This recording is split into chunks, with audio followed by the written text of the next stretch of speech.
La dualidad hoy en día se ha convertido en un tema de investigación para algunas personas. Incluso se han desarrollado ideas, hay algunas aproximaciones que hablan sobre la dualidad y la no dualidad, que es lo que se está discutiendo ahora. Pero en realidad nace de una experiencia. Nosotros estamos acostumbrados a ver, a vivir, a percibir, a pensar, a sentir en base a una percepción separada de las cosas. Es decir, que lo que percibo, lo percibo ajeno a mí. Yo te percibo a ti, yo percibo la ventana, pero aquello que percibo no tiene nada que ver conmigo, soy ajeno. Eso es lo que generaría la dualidad, el dos, el yo y lo observado. Pero algunas personas hemos empezado a experimentar que esa percepción es falsa. Así como antiguamente percibíamos que la Tierra era plana y nos la creíamos y nos dimos cuenta de que esa percepción era falsa, algunos hemos empezado a tener experiencias no duales. ¿Qué significa? Que cuando te percibo a ti, no estoy siendo consciente de que tú seas ajena a mí, sino que somos el mismo ser expresándose de dos formas distintas. Lo cual, curiosamente, y eso es una de las cosas que es como sorprendente cuando lo experimentas, con la ventana sucede exactamente igual. Cuando tú miras la ventana y la percibes, no la ves como un objeto distinto a ti, sino que la ves dentro de tu conciencia, la ves como parte de ti. Nos cuesta concebir cómo sería una experiencia no dual porque la estamos intentando conceptualizar. ¿Qué quiero decir? Que sin la experiencia de unidad, sin tener una experiencia de unidad, intento imaginar cómo sería verme siendo ventana. Cuando yo hago ese ejercicio de imaginación, la conclusión que obtengo no es una experiencia no dual, es una concepción dual de la no dualidad. Ahí es donde se generan filosofías o aproximaciones no duales, pero que son duales en realidad, donde yo sigo percibiéndote como el otro, pero me imagino, ahí no funciona. Es una experiencia interna. Es como cuando sientes algo y sabes que estás sintiendo eso. Es una experiencia que es profunda, que te toca y transforma tu perspectiva personal de las cosas. Curiosamente, cuando yo empiezo a creerme la percepción separada de las cosas, también empiezo a generar pensamientos separados y empiezo a generar emociones separadas. Por ejemplo, la alegría y la tristeza. Son dos emociones que yo las puedo percibir duales, pero no son duales. Cuando tú te abres a sentir la tristeza completamente, cuando te sumerges en la experiencia de la tristeza sin cuestionarla, descubres que al final de la tristeza hay esencia. Y esa esencia es la misma esencia que cuando te abres a sentir la alegría. Pero tienes que terminar el proceso. Con los pensamientos ocurre lo mismo. Con los pensamientos contradictorios, si tú los contemplas y los miras hasta el final, verás que hay una conciencia detrás de los pensamientos que aúna los pensamientos. Entonces la dualidad desaparece. La contradicción, la incoherencia interna, quiero ir pero no quiero ir por esto, me siento triste pero también me siento alegre, eso desaparece, se empieza a disolver. Al exponer que hay que aceptar todo, porque eso es vivir en la dualidad, y tú estás en el momento ese que quieres cambiar, ¿no? Tú escuchas la llamada para hacer el cambio en tu vida, tu mente empieza a boicotear. ¿Qué haces ante esa situación? En definitiva, hay una llamada interna a esa coherencia interna. Para tú querer hacer un cambio en algo y al mismo tiempo no boicotearte con tus propias ideas limitantes ante esa posibilidad de cambio, primero tienes que asumir tu experiencia. ¿Qué quiero decir? Que tienes que asumir los pensamientos que tú ves que surgen al consciente que te están boicoteando. ¿Qué quiero decir con esto también? Que los pensamientos que tú ves, que piensas, que están boicoteando tus ganas de cambiar, en realidad sí quieres pensarlos, porque sí quieres boicotearte, porque tienes miedo de ese cambio, porque en realidad pretendemos que el cambio termine siendo algo distinto de lo mismo, pero cambiar. porque le tememos al cambio profundo, que es la transformación. Porque no sabemos dónde nos va a llevar la transformación, no sabemos cómo va a ser una vez me he transformado. Entonces, aquel dicho de más vale malo conocido que bueno por conocer, lo llevamos hasta la última instancia, cuando en realidad no tiene sentido lo que acabo de decir. Más vale malo conocido que bueno por conocer es el lema del miedo y la desconfianza en la que hemos basado nuestro sistema de pensamiento actual. El miedo es una invención, nos lo inventamos, y eso es algo que muy pocos son conscientes de ello, porque muy pocos se han atrevido a experimentar el miedo tal como es. ¿Por qué? Cuando uno siente miedo, tiene miedo de sentir eso, le damos la espalda y no aprendemos qué es el miedo en realidad. Pero cuando tú te permites sentir desde lo más profundo ese miedo, te das cuenta de que procede de un pensamiento. Y ese pensamiento, si lo miras, te das cuenta de que es una imaginación, es una interpretación de lo que tú crees que ha sucedido o de lo que tú temes que puede llegar a suceder. Pero eso es falso, es una estrategia mental, de nuevo, para no ir más allá de nuestra personalidad o no ir más allá de nuestra concepción del mundo. Lo que me expresabas, cómo te sentías ahora, ¿no?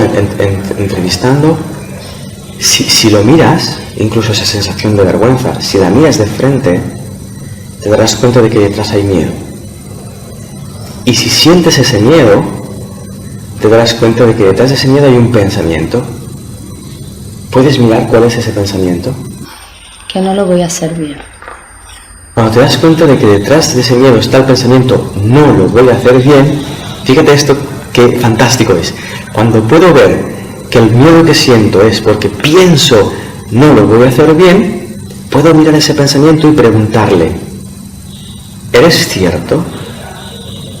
¿Es cierto que no lo estoy haciendo bien?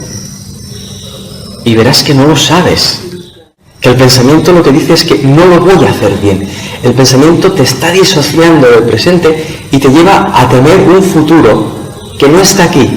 Por lo tanto, el miedo nunca es cierto. Nunca te habla del presente. Siempre te habla de lo que sucedió o de lo que puede suceder. Y cuando lo ves, te abres a la experiencia presente. Eso es clausurar la dualidad. La dualidad entre tu experiencia presente y la que tú crees que vas a llegar a vivir. Ahí uno empieza a descansar. Ahora eres consciente de que ese pensamiento, lo voy a hacer mal, no te está informando de nada, no te habla de nada que sea verdad, te está mintiendo. Entonces el miedo que sientes es una mentira. Pero solo tú puedes descubrir eso cuando autoindagas. ¿Cómo? Usando el miedo. ¿Cómo? Dándole la bienvenida al miedo. Ahí surge un acto de creatividad. La yo vergonzosa, la yo incómoda, la yo con miedo, se transforma en una yo consciente, yo presente. El miedo termina siendo recurrente y parece invencible porque hay una parte de nosotros que aún quiere sentir ese miedo porque cree que si siente miedo reaccionará de tal manera que lo hará bien, que hará la entrevista bien. Entonces, sin darnos cuenta, apostamos por el miedo. Un momento, vale, que si siento miedo y lo cruzo no sentiré miedo. Ostras, pero si no siento miedo, entonces no podré detonar las estrategias que me lleven a hacer una buena entrevista. ¿Viste? Pero cuando ves eso también te das cuenta de que no tiene sentido. Y de que te das cuenta de que cómo situamos la atención en el miedo, deliberadamente, inconscientemente, pero deliberadamente. Hay una decisión de poner la atención en el miedo y construir un contexto deliberado, pero lo hacemos tan rápido que no lo vemos. Nuestra percepción es más lenta que nuestra capacidad de decidir el resultado que queremos de lo que percibimos. Y esto que acabo de decir es brutal, porque significa que estamos tomando decisiones de forma muy rápida que no vemos. Esas decisiones generan una interpretación del contexto, que generan una realidad, que la juzgo, la interpreto, que genera una emoción, que confirma lo que veo. Eso lo hacemos tan rápido que lo que yo pienso es que las cosas son como yo las veo. Y es mentira. Lo que haría la mente dual, la mente egoica, sería comparar cómo se siente ahora con cómo se sentía antes y determinar qué se siente mejor. Y habría bueno, ya me siento mejor. La mente presente, la no dual, no le importa lo que vienes sintiendo antes. Lo único que le importa es lo que estás sintiendo ahora. Y si lo que estás sintiendo ahora no es paz, volvería a mirarlo. La mente en realidad no está separada. Es una entidad compacta. Los pensamientos, las sensaciones, las emociones, la concepción que yo tengo de mí mismo, la concepción que yo tengo de lo que es ser un ser humano, la vida, todo es una cosa igual, es la misma cosa. Cuando yo la percibo seccionada e intento resolverla, me pierdo. Entonces caigo en la trampa de juzgar mis emociones o de generar interpretaciones que generan esas emociones que luego juzgo como buenas o malas, apropiadas o inapropiadas. Caigo en esa trampa de tal manera que no soy consciente de que estoy cayendo en esa trampa, que no estoy siendo consciente de que lo que estoy experimentando es el resultado de mis decisiones y no el resultado de lo que yo estoy viviendo, sino el resultado de mis interpretaciones de cómo yo decido vivir esto. Cuando empiezas a darte cuenta de esto, ves que el contexto no tiene poder sobre mí, porque es el resultado de cómo yo lo vivo. Creemos que nosotros tomamos decisiones. Creemos que vamos al supermercado y nosotros elegimos comprar lo que queremos comprar. Pero nuestro mecanismo de decisión es muy inconsciente.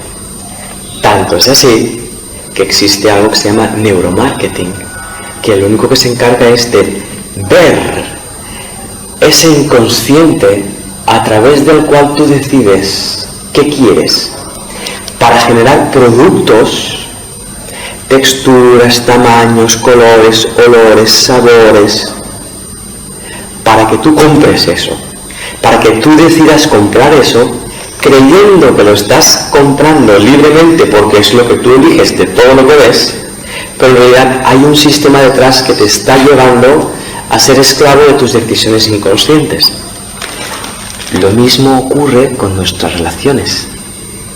Aquellas personas con las que nosotros decidimos compartir la vida proceden de unas decisiones de las que nosotros somos esclavos, sin darnos cuenta.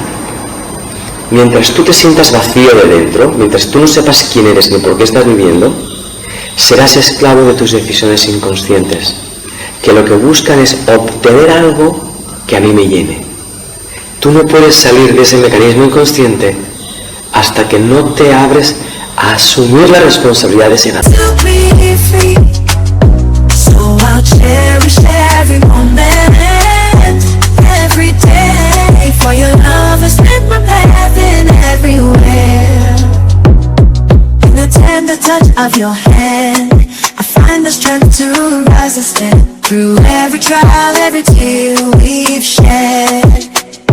Your love's been the shelter where I find my day. For your love's been my anchor and life's on your seas. I'm thinking of hope I need to be free. So I'll cherish every moment, every day. For your love has lit my path in every way. With gratitude in my soul, I'll sing this song. For the love we share is steadfast and strong. Entonces, cuando yo te mire, seré libre de lo que yo pienso acerca de ti y de lo que yo decido respecto a mí en la relación contigo. ¿Me he explicado? Ese marketing lo usamos a unos niveles insospechados. Cuando tú ves una ONG, lo que pone enfrente de ti para que tú des un donativo es marketing. Está buscando impactar en ti, está buscando impactar en un vacío existencial, está tratando de generar una reacción. Cuando nos relacionamos con los demás, imagínate que yo me siento atraído por ti, yo empiezo a actuar en forma de neuromarketing, estoy intentando presentar a un ser humano enfrente de ti que te impacte de tal manera que tú reacciones queriéndote acercar a mí. Eso lo hacemos constantemente. Cuando nos relacionamos con nuestros hijos, intentamos venderles nuestro prisma de la vida. Les intentamos vender nuestra versión de la moral, nuestra versión de lo correcto. Ellos no se lo creen, porque son libres, porque están plenos todavía, los niños pequeños. Les entra por aquí, les sale por aquí, porque no son esclavos todavía de la búsqueda. Están plenos. Entonces tú le ofreces una versión de cómo son las cosas. No, así no está correcto, es así. No te hacen caso, porque son plenos. Entonces, socialmente le tenemos pánico a la realización humana.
Porque si el ser humano se realiza, ya no es esclavo de lo que tú le ofrezcas.